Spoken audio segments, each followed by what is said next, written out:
Chapter 12, Wuthering Heights. While Miss Linton mopped about the park and garden, always silent and almost always in tears, and her brother shut himself up among books that he never opened, wearing, I guessed, with a continual vague expectation that Catherine, repenting her conduct, would come of her own accord to ask pardon and seek reconciliation, and she fasted pertinaciously under the idea, probably, that at every meal Edgar was ready to choke for her absence, and pride alone held him from running to cast himself at her feet.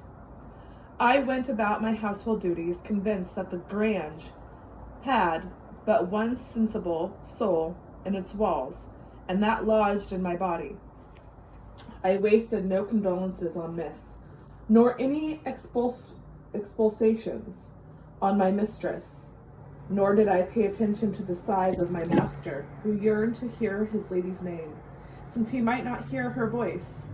I determined they should come about as they pleased for me, and though it was a tiresomely slow process, I began to rejoice at length in a faint dawn of its progress, as I thought at first.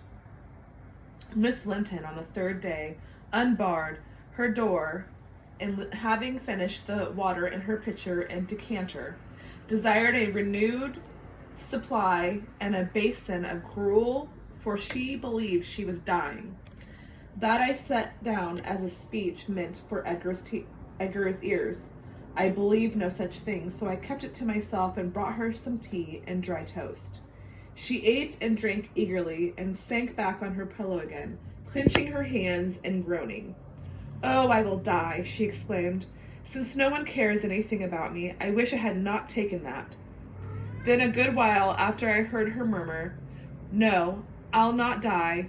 He'd be glad. He does not love me at all. He would never miss me." "Did you want anything, ma'am?"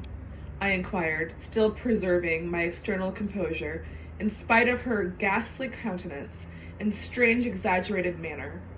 "What is it that apathetic being doing?" she demanded, pushing the thick entangled locks from her wasted face. "Has he fallen into lethargy, or is he dead?" "Neither," replied I. "If you mean, Miss Linton, he's tolerably well. I think, though, his studies occupy him rather more than they ought. He is continually among his books, since he has no other society." I should not have spoken so if I had known her true conditions, but I could not get rid of the notion that she acted a part of her disorder. "Among his books," she cried, confounded. "And I dying, on the brink of the grave. My God, does he know how I am altered?" continued she, staring at her reflection in a mirror hanging against the opposite wall. "Isn't that Catherine Linton he imagines? Me in a pet, in play, perhaps. Cannot you inform him that it is frightful earnest?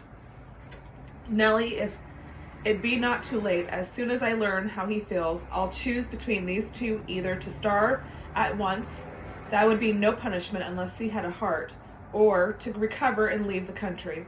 Are you speaking the truth about him now? Take care. Is he actually so utterly indifferent for my life?"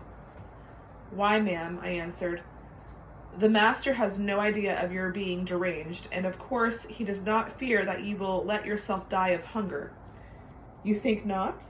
Cannot you tell him I will?" she returned. "Persuade him. Speak of your own mind. Say you are certain I will." "No, you forget, Miss Linton," I suggested, "that you have eaten some food with a relish this evening, and tomorrow you will perceive its good effects." "If I were only sure it would kill him," she interrupted, "I'd kill myself directly. These 3 awful nights, I've never closed my lids, and oh, I've been tormented. I've been haunted. Nellie, I begin to fancy you don't like me. How strange. I thought, though everybody hated and despised each other, they could not avoid loving me, and they have all turned to enemies in a few hours. They have, I am positive, the people here. How dreary to meet death, surrounded by their cold faces. Isabella terrified and repelled, afraid to enter the room, and it would be so dreadful to watch Catherine go, and Edgar standing solemnly by to see it over. Them offering prayers of thanks to God for restoring peace to his house and going back to his books. What in the name of all that feels has he to do with books when I am dying?